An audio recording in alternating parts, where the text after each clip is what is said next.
Beberapa hari yang lalu, saya membuat polling di kolom komunitas channel ini dengan mengajukan pertanyaan, apakah channel ini perlu juga membahas tentang peternakan modern di luar negeri?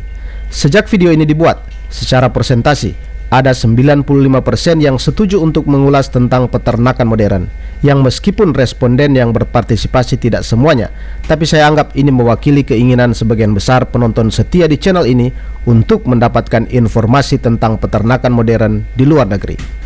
Video kali ini saya akan mereview secara umum peternakan dan perkembangannya di berbagai belahan dunia yang semoga bisa menambah wawasan Anda. Dan untuk beberapa video selanjutnya, saya akan berusaha untuk memberikan informasi lebih detail atau mungkin lebih teknis lagi tentang teknologi peternakan. Apalagi peternakan secara umum adalah bagian dari sektor pertanian. Dan di bagian akhir video ini, saya tampilkan beberapa teknologi peternakan modern yang telah dikembangkan di luar negeri. Nonton video ini hingga selesai dan semoga bermanfaat.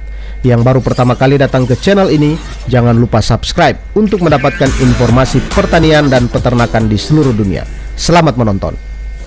Secara umum dapat dikatakan bahwa peternakan adalah kegiatan mengembangbiakan dan pemeliharaan hewan ternak untuk mendapatkan manfaat dari hasil kegiatan tersebut. Hal-hal yang termasuk kegiatan beternak diantaranya pemberian makanan, pemuliaan atau pengembangbiakan untuk mencari sifat-sifat unggul, pemeliharaan, penjagaan kesehatan dan pemanfaatan hasil.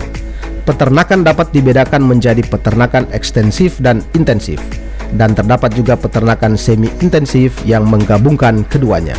Dalam peternakan ekstensif, hewan dibiarkan berkeliaran dan mencari makan sendiri. Dalam peternakan intensif, terutama peternakan pabrik yang umum di negara-negara maju, hewan dikandangkan dalam gedung berkepadatan tinggi, makanannya dibawa dari luar dan hidupnya diatur agar memiliki produksi dan efisiensi tinggi. Peternakan juga meliputi budidaya perairan untuk memelihara hewan air seperti ikan, udang, dan kerang. Peternakan serangga juga dilakukan di beberapa tempat seperti peternakan lebah, ulat sutra, bahkan jangkrik yang dijadikan makanan di Thailand. Tidak ada definisi universal yang menentukan hewan apa saja yang dianggap hewan ternak. Berbagai pihak memiliki definisi masing-masing. Contohnya, pemerintah Indonesia mendefinisikannya sebagai hewan peliharaan yang produknya diperuntukkan sebagai penghasil pangan, bahan baku industri, jasa dan atau hasil ikutannya yang terkait dengan pertanian dalam Undang-Undang Nomor 41 Tahun 2014. Hewan yang hampir selalu dianggap hewan ternak diantaranya sapi, termasuk sapi potong dan perah, kambing, domba, dan unggas seperti ayam dan itik. Beberapa hewan ternak hanya ada di bagian dunia tertentu, misalnya kerbau atau anggota famili untas Amerika Selatan seperti ilama dan alpaka, serta buaya untuk dikonsumsi di Thailand dan China.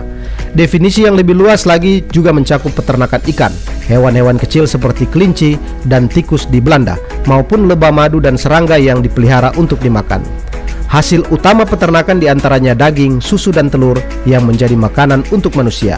Hasil peternakan juga dapat dimanfaatkan industri, misalnya wool untuk pakaian, kulit untuk sepatu, tas, dan sebagainya, bulu dan lemak untuk sabun dan mentega, tulang, tanduk, kuku, dan usus pun dapat dipergunakan untuk keperluan berbagai macam produk.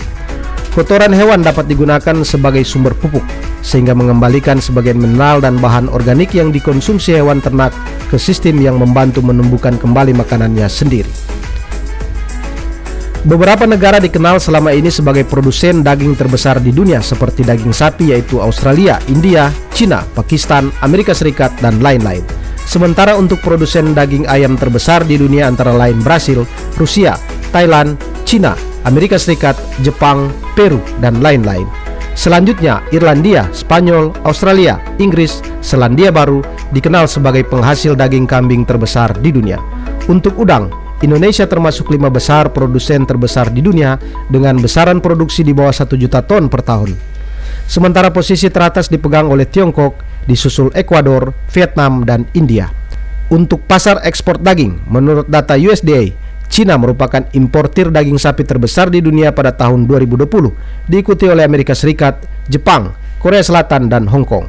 5 negara mengimpor lebih dari 1 miliar pon daging sapi pada tahun 2020, yaitu Cina, Amerika Serikat, Jepang, Korea Selatan, dan Hong Kong.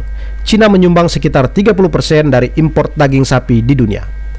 Pembelian ayam segar, dingin atau beku impor di seluruh dunia mencapai 21,4 miliar US dollar pada tahun 2020. Dari jumlah global itu, 74,3% adalah untuk daging unggas beku impor. Importir ayam segar atau dingin dengan pertumbuhan tercepat sejak 2016 adalah Slovakia, naik 182,7%, Hungaria naik 139%, Belgia naik 46,1%, dan Hong Kong naik 37%. Informasi lebih rinci dari teknologi peternakan modern di luar negeri, negara produsen, teknik budidaya, info pasar global, dan lain-lain akan diulas pada video-video selanjutnya. Berikut ini saya tampilkan beberapa contoh operasi peternakan yang telah dilakukan secara modern di luar negeri.